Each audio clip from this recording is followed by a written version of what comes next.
to go, I guess, a little bit off script as well. I mean, I think that essentially I'll start off by just sharing that the bureau that I head up at the Department of Health and Mental Hygiene is one that is intended to improve the mental health and well-being of children and families in New York City.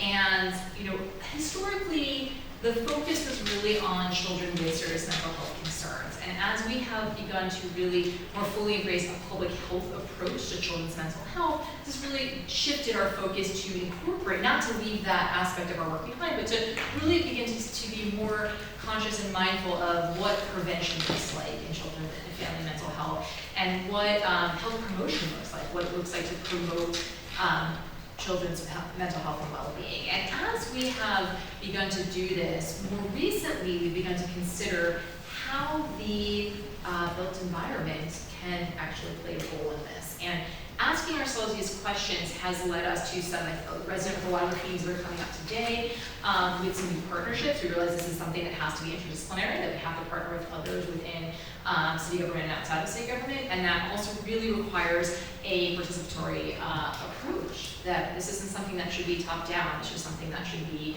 involving the communities and the settings that we are trying to improve and work with. So interesting, you know, what's been really a great opportunity for us is we have been doing more partnership with our Office of Health Living by Design, and this is an office within also the Department of Health that has focused more on how we use built environment to promote physical well-being, and now we are really partnering with them in a way that's allowing us to ask these questions about mental health as well and social emotional well-being.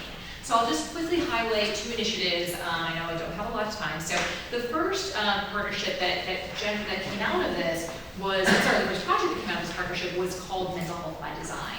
And this was, through Thrive NYC, which was an initiative that is really transforming the way we address mental health in New York City, we received some funding to innovate and to think about mental health in school settings. And essentially what we did with multiple other partners was to allow schools to apply for an opportunity. We chose 15 schools out of, I think we had 60 applicants, to transform their spaces in a way that would promote children's mental health, students' mental health and well-being. And we focused from the beginning on schools. We had selection criteria that were really focusing on schools that have fewer resources, where you have a high percentage of children who live in poverty in those schools, and we required that they have a participatory approach to this, so that students had to be at the forefront of picking the projects that they wanted to see happen in their school.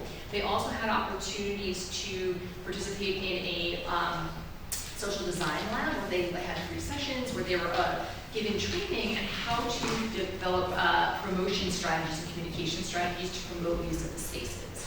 And so this really ended up with some fantastic projects in these schools.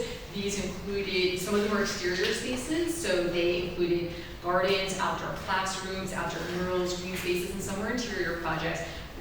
Several schools did mindfulness and meditation rooms, an audio booth, student artwork displays, murals, student lounges, restorative retreat rooms, lobby redesign. And part of this was that the schools were expected to have specialized programming to help students and faculty, use the spaces, so it wasn't just here's the space and no one's supporting it. So, all right, I have one more. It looks like I'm out of time. I will highlight one other cross-agency collaboration that we are embarking on now.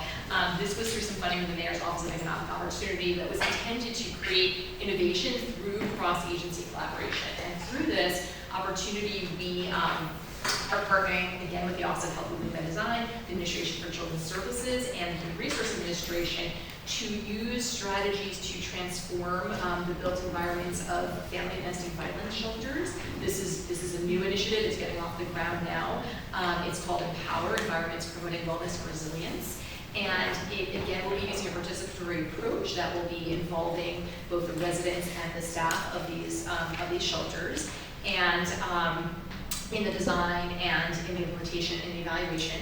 And in addition to transforming the built environment, we are also looking to offer training to staff in these settings to enhance their ability to serve the residents through a trauma-informed lens, which is work that is also ready to what the staff do in the settings, and it's not something that's new to them, but how can we offer additional perspectives and ways to enrich what they're doing in that space. So I will stop here, so I'm out of time, but really excited to be here.